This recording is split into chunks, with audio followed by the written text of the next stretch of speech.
E está começando mais um episódio do Entre Chaves, o seu podcast de desenvolvimento de software. E hoje vamos trazer mais um assunto aí de carreiras, né? Vamos falar da trajetória dev arquiteto, que é uma trajetória muito comum, muito desejada, muito falada aí, né? Essa transição. Então, acredito que muita gente tem curiosidade de saber mais. Trouxemos dois convidados incríveis aqui para contar um pouco disso pra gente. Mas antes, como sempre, estou aqui com a Fernanda Vieira. E aí, Fernandinho? Ai, Chaves, acho que foi a primeira vez que você fala Fernanda Vieira. Não foi. Meio chateado? Não foi a primeira Não? vez. E aí, galera, bora falar sobre esse tema. Carreira é um negócio sempre muito gostoso de ouvir as experiências das pessoas, né? Então, bora lá. Sim, então não deixa de ser um entre cases também, né? Porque estamos aqui com cases para contar um pouquinho pra gente disso. Então, primeiramente, estamos aqui com a Mariana. E aí, Mari? Oi, pessoal. Eu sou Mariana. Atualmente atuo como arquiteto de software aqui na DTI. Já estou nessa função tem um tempinho, uns 3 anos. E estou muito feliz de estar aqui para compartilhar um pouco da minha trajetória. Isso aí. Beleza, para falar aqui com a gente também estamos com o Lucão. E aí, Lucão, bom? E aí, gente, tudo bem? Oi, eu sou o Lucas. O pessoal me conhece como Lucão, aqui na DTI. E eu já atuo nessa posição de arquiteto e tenho um pouco mais de 3 anos também. Então, bora conversar sobre isso. Né? Legal demais. Então, para começar a nossa conversa, né? Queria que vocês compartilhassem com a gente um pouco da experiência de vocês, né? Como é que foi para vocês essa transição, né, de dev para arquiteto? Contar um pouco da experiência pessoal de vocês mesmo. Eu passei por, acho que todas as etapas aqui na DTI, né, que você consideraria um caminho assim, de desenvolvedor. Né? Então, eu comecei como estagiária, fiquei alguns anos de estágio, depois desenvolvedor júnior, pleno, atuei bastante próximo de líderes técnicos. Aí também trabalhei muitos anos como líder técnico, líder de desenvolvimento. Aí eu passei por vários projetos e times, tive a oportunidade de formar várias pessoas e eu adorava essa função, né, de líder técnico. E com o tempo, né, passou a ser um questionamento, assim, meu, também de outras pessoas, se o caminho de arquiteto de software seria possível, né, para mim, se eu tinha interesse e tal. E eu tinha muito receio no início, muita insegurança em relação a isso. Né? Na minha cabeça, para ser um arquiteto de software, tinha que ter um conhecimento muito vasto, né? Tipo assim, tinha que saber muitas coisas técnicas e tal. Então, eu sempre pensava assim, nossa, não sei o suficiente. Acho que não é agora e tal. Então, eu sempre ia adiando esse momento e tal. Mas aí, uns 3 anos atrás, né? Bem próximo, acho que até do início da pandemia. E aí eu aceitei o desafio, resolvi fazer uma experiência. Falei assim para a gestora, né, na época, que seria um teste. Eu não tinha certeza e tal. E aí iniciei meu primeiro projeto. Não foi uma experiência tão bem sucedida assim, eu avalio. Mas depois, assim, continuei, né, tentei novamente e deu tudo certo. Hoje eu estou satisfeito nessa função. Acho super legal, aprendo muito todos os dias. E é isso. E aí, né, só tirando uma dúvida, assim, o que você acha que foi, assim, que você falou, né, que você gostava muito de CDL, né, líder técnico, tech lead, e eu me identifico que eu também sempre gostei muito, muito, muito de CDL, assim. E aí, o que você acha que mudou? O que você acha que foi importante para você tomar essa decisão de ir para a arquitetura? Você acha que teve alguma coisa ou foi só simplesmente alguém falou oportunidade? Porque pode ter sido só isso também, né? Tipo assim, teve uma oportunidade, você fala, então vamos. Não, já tinha tido outras oportunidades e eu neguei, né? Então, eu acho que o estopim, assim, foi mais a vontade de aprender coisas novas. Não coisas novas de tecnologia, mas novas skills, uma atuação mais diferenciada, assim. Acaba que, como líder técnico, muitas vezes você está um pouco limitado ali a atuar dentro do seu time. E aí, atuando como arquiteto, eu tinha a possibilidade de atuar em mais times, às vezes, né? Ou então atuar de forma diferenciada do que eu estava acostumada a fazer, que seria features, né? E aí, quando a gente está como arquiteto, a gente consegue ir um pouco além disso, né? Expandir um pouco mais a atuação, né, também. Então, acho que foi muito disso, assim, querer fazer uma mudança. Não tinha muita certeza, assim, qual seria a direção, então falei, essa é uma possibilidade, vou testar. Legal, queria saber do Lucão antes. Assim, tem algumas dúvidas aí, mas queria saber do Lucão primeiro também, a história dele pra gente discutir mais. Contando assim mais, voltando um pouco atrás, antes da atuação de arquiteto, eu atuava num projeto, atuei nele por 2 anos e meio, desde que eu entrei na DTI, até quando eu me tornei arquiteto oficialmente, no nome do cargo.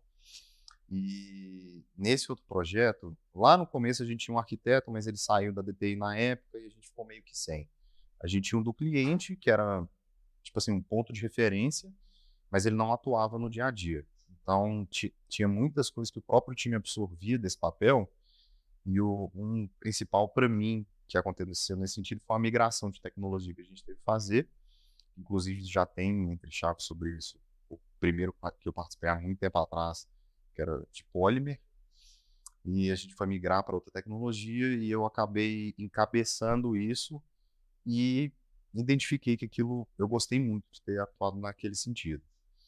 Aí, baseado nisso, eu numas one-on-ones que eu tive na época, eu expressei essa vontade, até que do dia para a noite, o Gustavão falou que você está saindo desse projeto, você vai para um outro projeto agora como arquiteto. Eu falei, não, peraí, tipo assim, eu queria, mas não era assim, eu não tenho capacidade. A mesma coisa que a Mari falou, eu tinha certeza absoluta que eu não tinha capacidade nem conhecimento para conseguir atuar assim. Ele falou, não, vai lá que vai dar certo. Eu tive a sorte, ou então isso foi de caso pensado da liderança, né, que o contexto para onde eu fui era um contexto muito tranquilo. Não que era fácil, mas era muito maduro. O time era muito maduro, o cliente era maduro, então isso me deu muita liberdade de tentar explorar, sem ficar preocupando demais se o que eu estava fazendo era certo ou errado. Aí, depois de 6 meses nessa atuação, onde também não teve tanta coisa assim para fazer, porque o cliente também tinha um arquiteto, e esse arquiteto, sim, ele estava lá no dia a dia, ele queria dar aval em tudo, ele queria aprovar em tudo. Só que aí, saindo desse projeto, eu fui para o completo oposto, que era o cliente não fazia ideia de nada a nível técnico, então tudo era decisão nossa, qualquer decisão, qualquer pivotada que a gente desse, tudo isso era inteiramente na gente, e a gente também não tinha esse respaldo do cliente em relação a vocês estão indo pelo caminho certo ou errado, era tudo em relação a gente. Então foram 2 experiências iniciais bem opostas, mas que me mostraram muita coisa sobre o que é atuação mesmo. E a principal coisa disso tudo que eu falo, e sempre que me perguntam, é a minha resposta padrão. O pessoal acha que arquiteto sabe tudo, sabe responder qualquer coisa, sabe lidar com qualquer tipo de situação, e nada podia estar mais errado que isso, né? Obviamente, a posição de arquitetura, o que ela requer é que você saiba correr atrás do problema. Não que você saiba resolver o problema, é que você saiba conversar com seus colegas, você saiba gente que talvez consiga te ajudar, esse tipo de coisa. Então, esse é de longe a principal skill que o arquiteto deve ter. Muito massa, e assim, eu acho que uma coisa em comum que vocês dois levantaram, que eu queria colocar aqui na discussão também, é essa questão essa ideia de que o arquiteto tem que saber de tudo e tal, e eu acho que uma coisa muito real é que as atuações de arquitetos, eu já vi diferentes pessoas intituladas arquitetos fazendo coisas completamente diferentes, né? Tipo assim, então, acho que nem tem como você saber de tudo, assim, porque tem inclusive o cara que vai se especializar mais em ser um arquiteto da parte de redes ali, que ele sabe, o outro arquiteto vai mexer com uma outra coisa.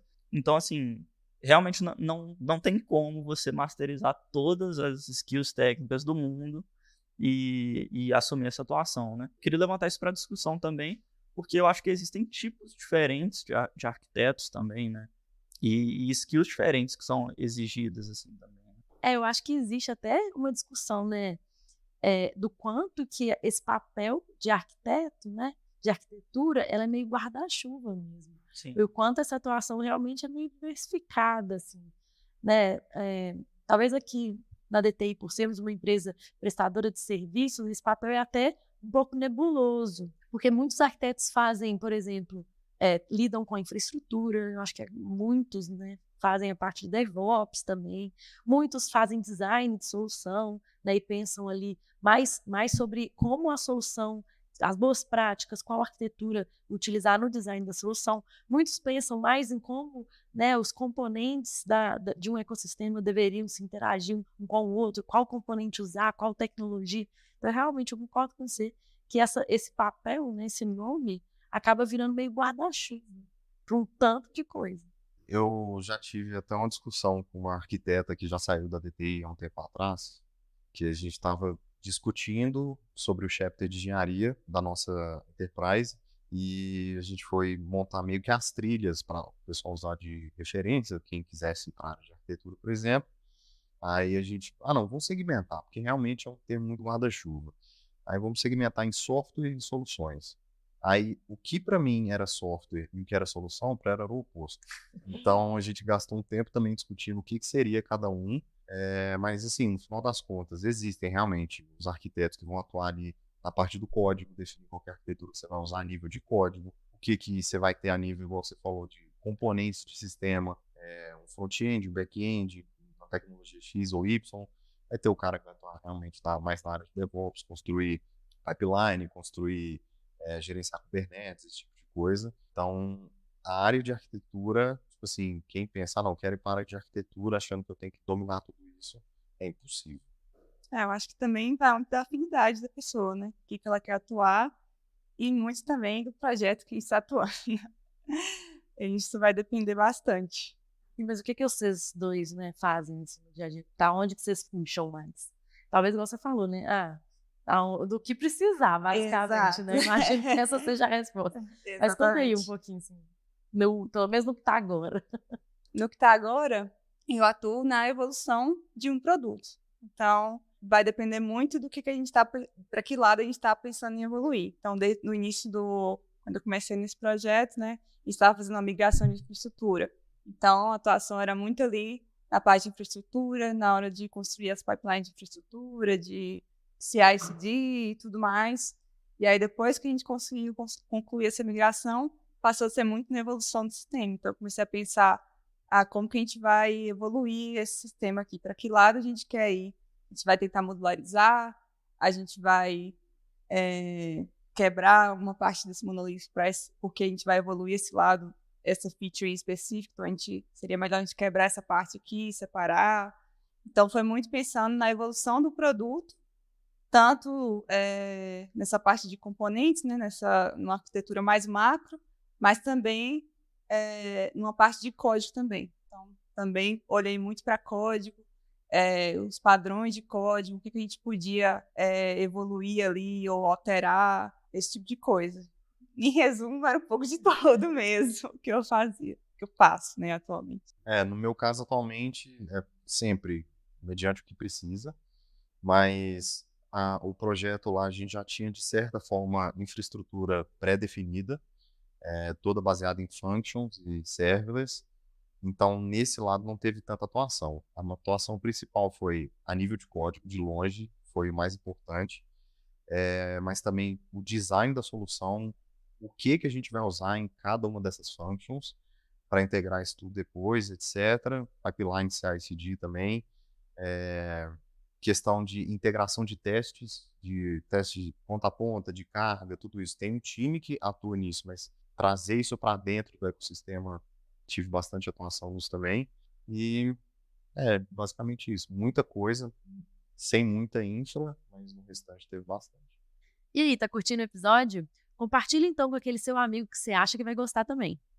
É bem legal. Uma coisa que a gente já comentou em outros episódios também, ô Fernandinha, e que eu acho que reflete um pouco nisso que vocês estão falando, e uma outra skill importante que eu acho que os arquitetos têm que ter, mas que tá sempre relacionado a um pensamento econômico bom, tipo assim, né? Porque independente do que a gente está falando aqui de atuação, seja pensando na evolução do produto, o que vai ser melhor para manter ele ao longo do tempo, ou seja no micro ali, na qualidade do código, na performance do código, eu acho que todas essas decisões e direcionamentos assim do produto, elas acabam que, ou seja, gestão de infra também, né?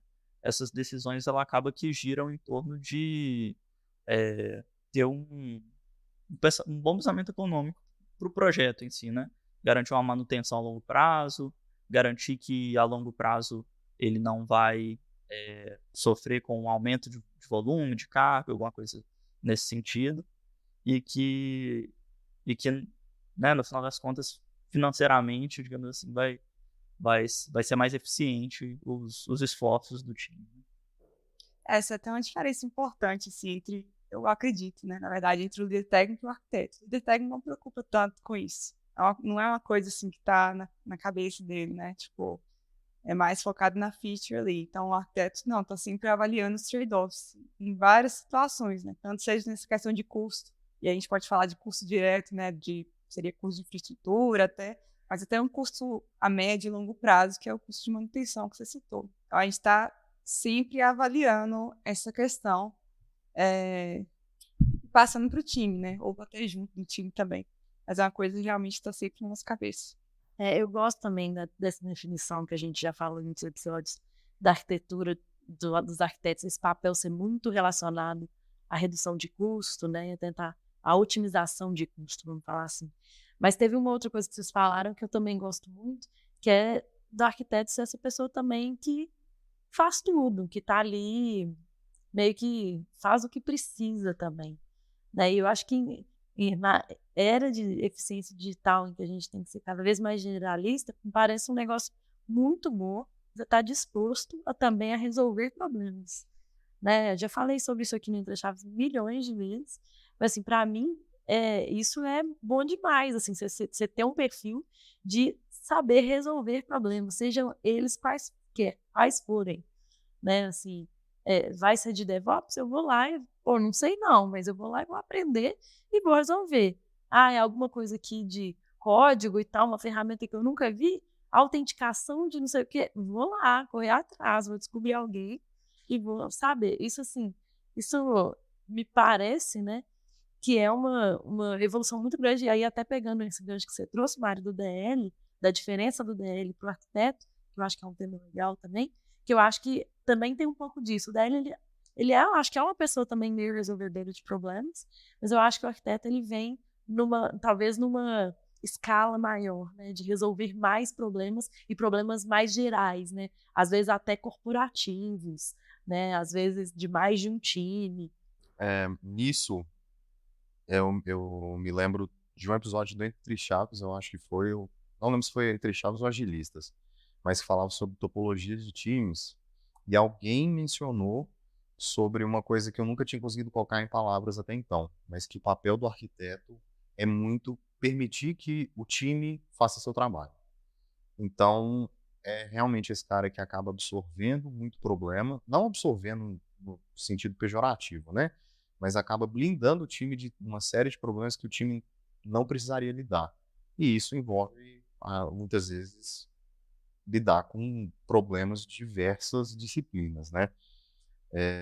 E uma coisa que essa atuação acaba trazendo também é que o cliente, em geral, pelo menos por onde eu passei, se tem algum problema técnico, a primeira pessoa para quem ele olha é para o arquiteto, esperando uma resposta, ou então pelo menos algum posicionamento. A gente até sofreu uma tentativa de ataque no nosso projeto lá em produção semana passada, e a primeira pessoa de todo mundo para quem eles chamaram foi eu e o outro arquiteto do time que atua numa área. A gente não tem muita interseção entre a nossa atuação. Ele foca mais no outro sistema lá. Mas a primeira pessoa que chamaram foram nós dois. Então, acaba mesmo sendo a porta de entrada nesse lado técnico para o time.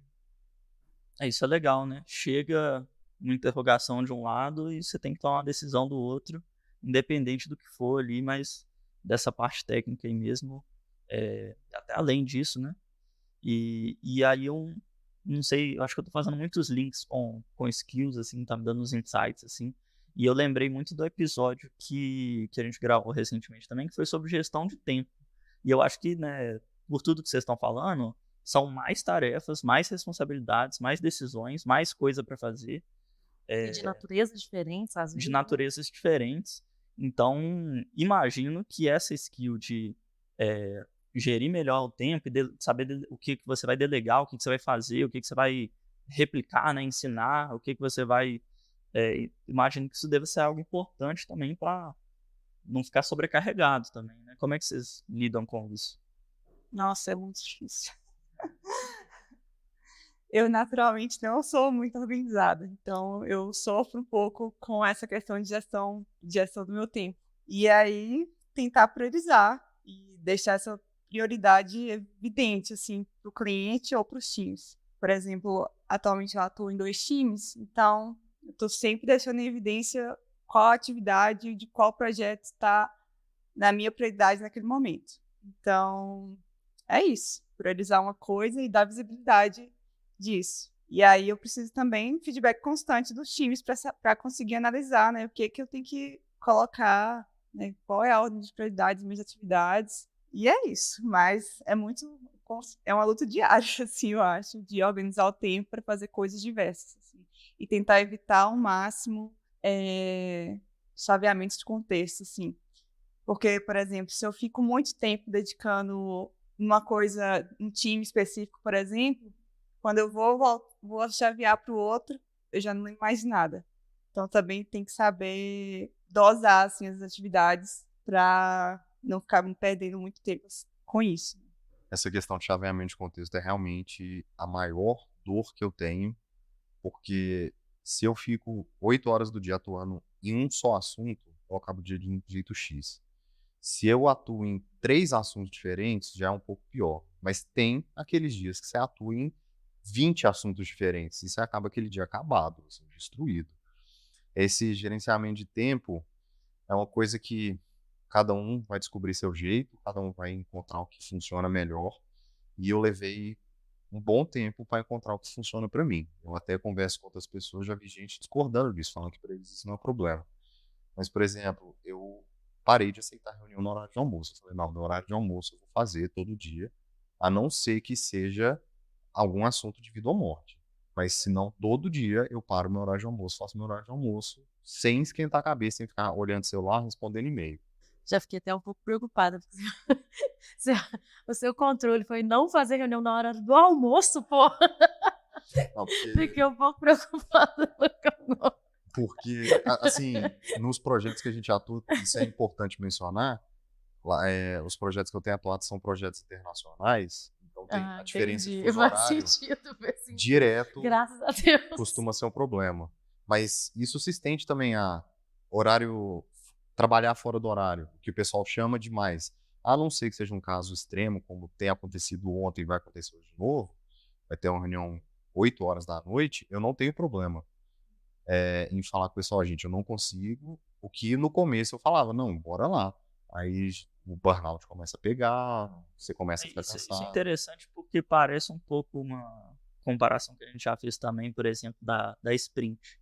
Se você faz todas as plannings votando, né, na pontuação padrão e o time se mata completamente para entregar, mas entrega, e aí você vai considerar que, pô, a velocidade está boa, então vou votar igual de novo.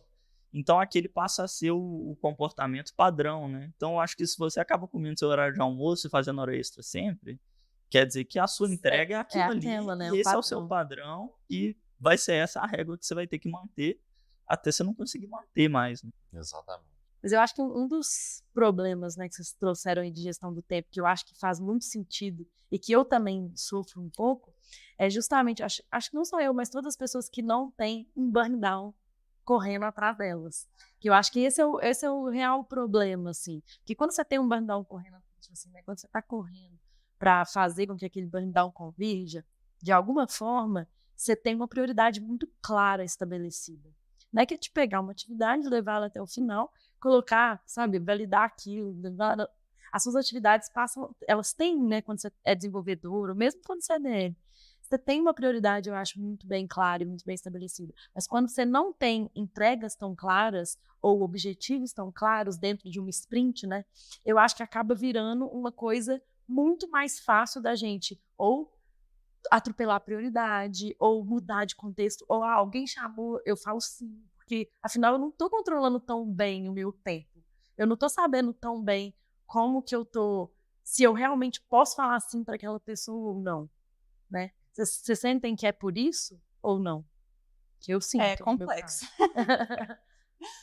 É difícil, assim, não ter, assim, o conforto, né? Eu falo conforto de um sprint te guiando. Mas é o Ou do conforto, né? burn down ali te guiando. Mais que às vezes tá ali correndo, né? Pra deixar o burn down certinho, mas no fim das contas você não tem aquele pensamento, né? De gerir as suas atividades. E aí, quando você muda de função e você começa a gerir suas atividades, aí vem essa complexidade. No início, você falou assim de atropelar prioridades. No início, eu priorizava o que eu gostava. Assim, eu tenho um monte de coisa pra fazer, eu vou fazer o que eu gosto primeiro.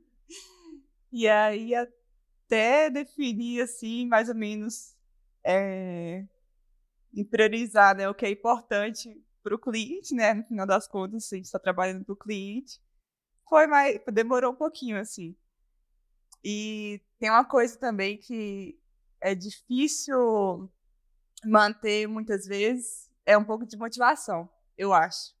Porque quando você tem uma coisa meio solta, assim, às vezes você não tem aquele prazo.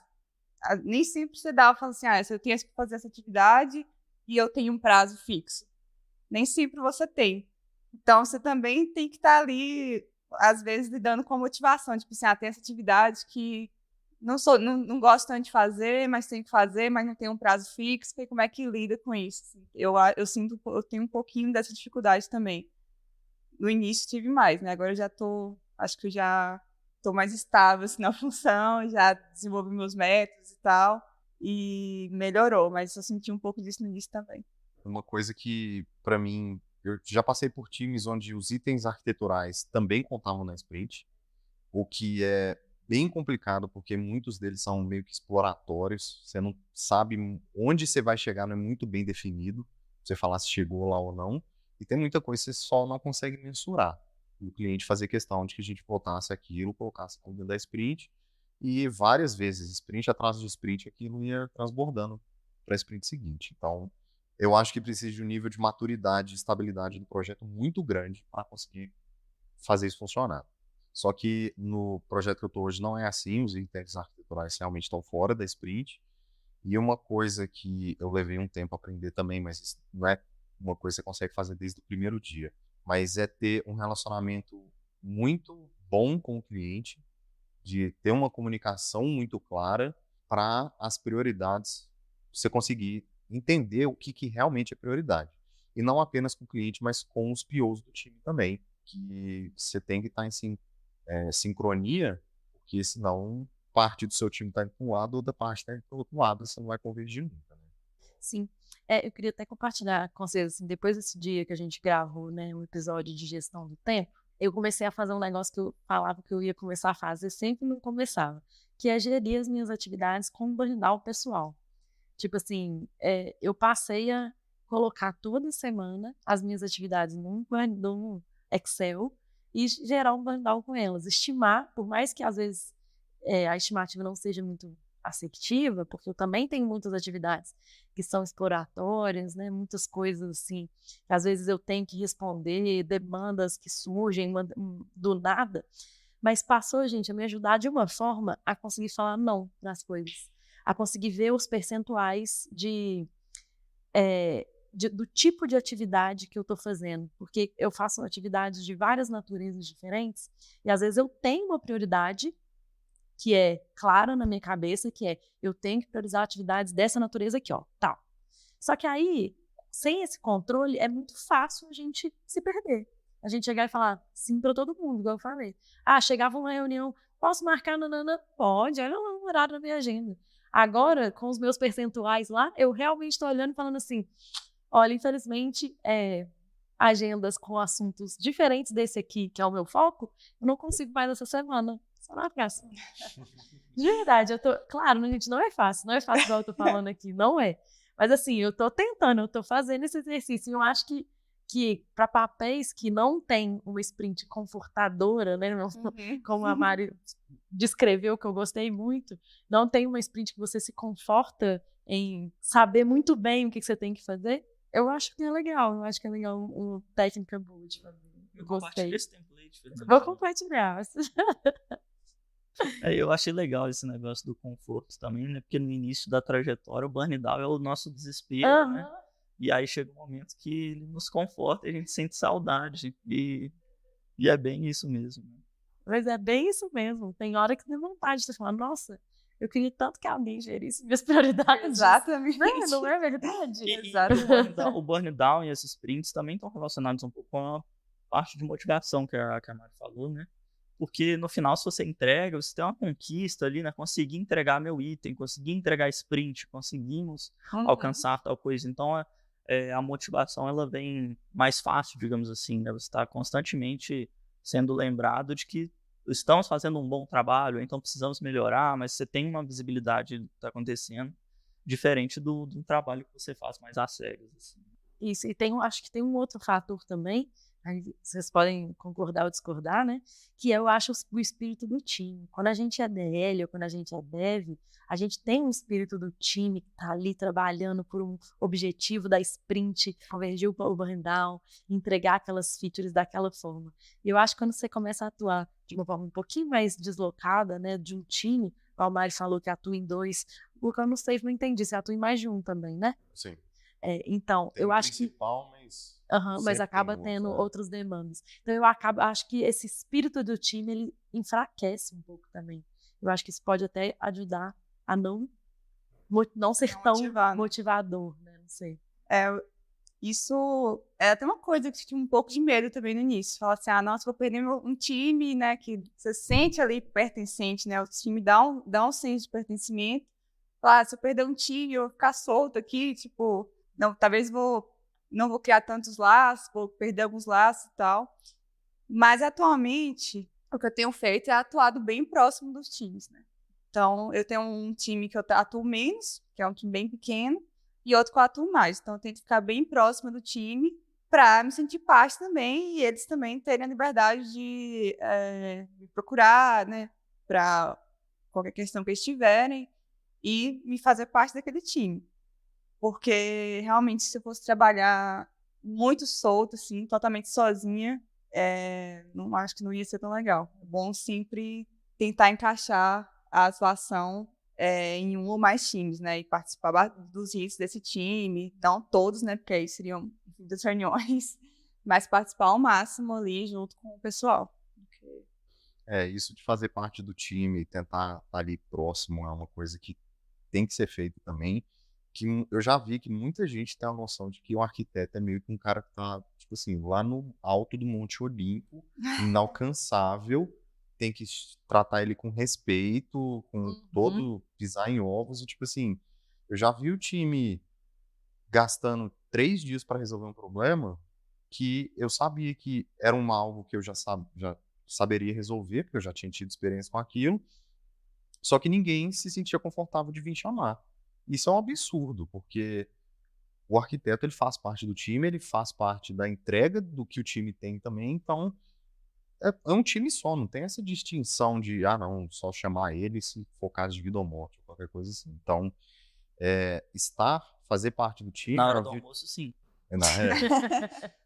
Fazer parte do dia a dia é uma via de mão dupla, porque você, como arquiteto, você melhora seu pertencimento, que naturalmente acaba afastando, porque você não está ali no dia a dia mesmo, mas também, em troca, você mostra pro pessoal que você está ali, que você é para ser considerado igual aos outros no momento que eles precisarem de qualquer coisa. Isso é importante, já vi muito isso também, né? As pessoas que acabam ficando inibidas ali de pôr opinião, de discordar ou de pedir ajuda mesmo, como você está falando, por conta desse papel de arquiteto. Mas eu ia colocar aí também um ponto se talvez é uma skill importante também, essa questão de tentar, pelo menos, proporcionar um ambiente que seja emocionalmente mais confortável para as pessoas exporem suas opiniões e para as pessoas te procurarem. Então, se mostrar uma pessoa mais aberta a esse tipo de coisa, talvez um negócio que não é a primeira coisa que vem em mente pensando nesse papel, né? Mas que eu acho que realmente é importante, porque não é incomum de ver cenários como esse que você falou mesmo. E aí eu acho até fazendo um gancho com uma coisa que eu queria perguntar também, é justamente porque quando a gente é tech lead, existe uma liderança clara, né, sobre o time de dev, assim, né? O time de dev reconhece normalmente, pelo menos, né, o tech lead como uma liderança e como uma pessoa, né, que está ali para gerir, né, a trajetória dessas pessoas também, ou para, pelo menos, ensiná-los de alguma forma, né? Então, assim, eu acho que os tech leads, eles têm uma liderança que é uma liderança clara, né, dentro do time de desenvolvimento. E o arquiteto, ele também é uma liderança? Ou não? Ele deveria, né, se preocupar também com a evolução das pessoas, com aprendizado. Vocês acham que muda, né, alguma coisa aí entre ser tech lead e ser arquiteto nesse sentido da liderança? Eu acho que é só uma evolução natural. Enquanto tech lead, enquanto DL, realmente isso é bem claro, o time entende isso bem, acho que todo mundo já está muito habituado com isso. Agora, na parte da arquitetura, essa referência técnica, eu não sei se é uma liderança ou se encaixaria exatamente nessa definição, mas, no mínimo, ser uma referência técnica faz parte da atuação do arquiteto.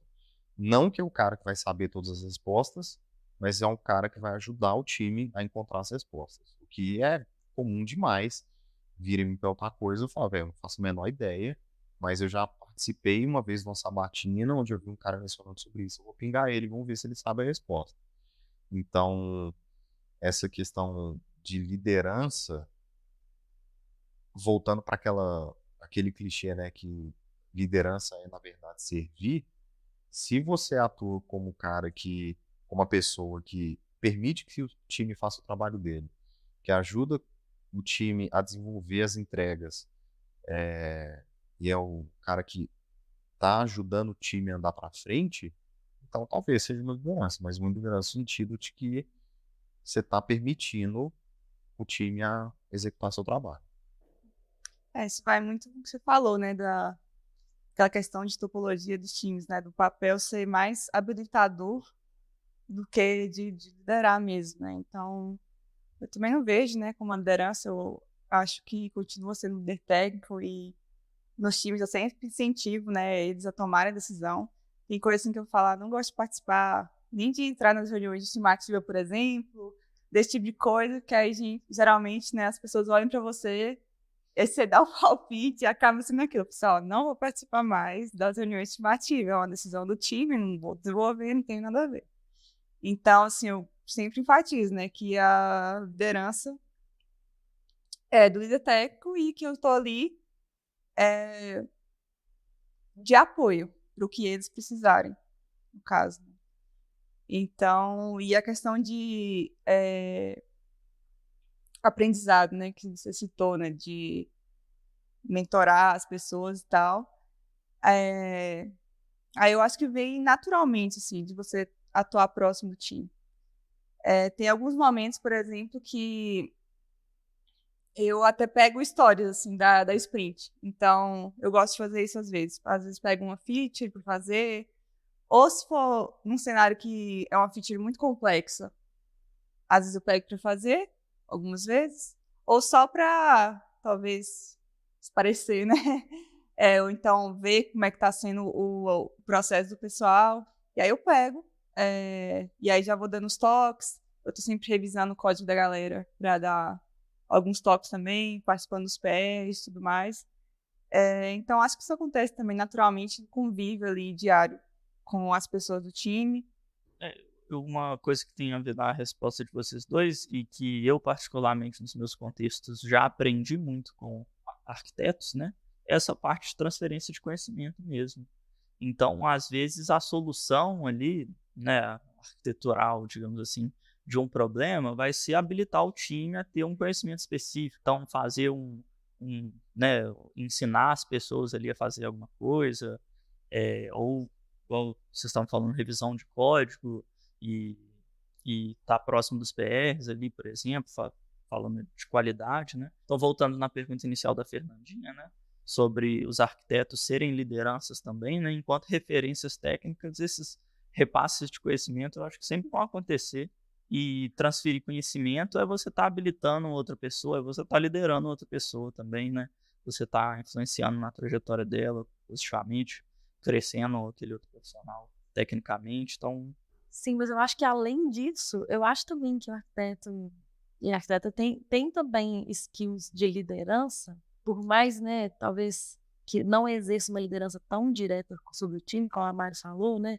Não, a liderança do time é o DL, é o Tech Lead, mas eu acho que tem umas skills aí que são muito importantes de comunicação também com o cliente, com o próprio time, para convencê-los, às vezes, de certas implementações, né, de coisas que são importantes, o que não é.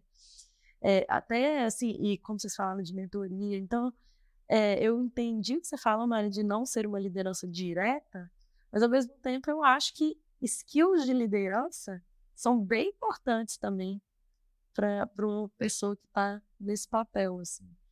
Justamente essa parte, né, do convencimento, da comunicação, da evolução, né, das pessoas, da mentoria, Saber ouvir os outros. saber ouvir, concordo. Então é isso, pessoal. Espero que essa nossa conversa tenha ajudado aí o pessoal que tem interesse na trajetória de arquitetura, ou mesmo as pessoas que já atuam nesse papel, que eu acho que a conversa foi bem bacana para passar por várias nuances, né, vários pontos importantes do papel de arquitetura. Queria agradecer nossos convidados mais uma vez e até a próxima. Até mais, gente. Tchau, tchau. Valeu. Tchau, pessoal. Até mais, gente. Obrigado.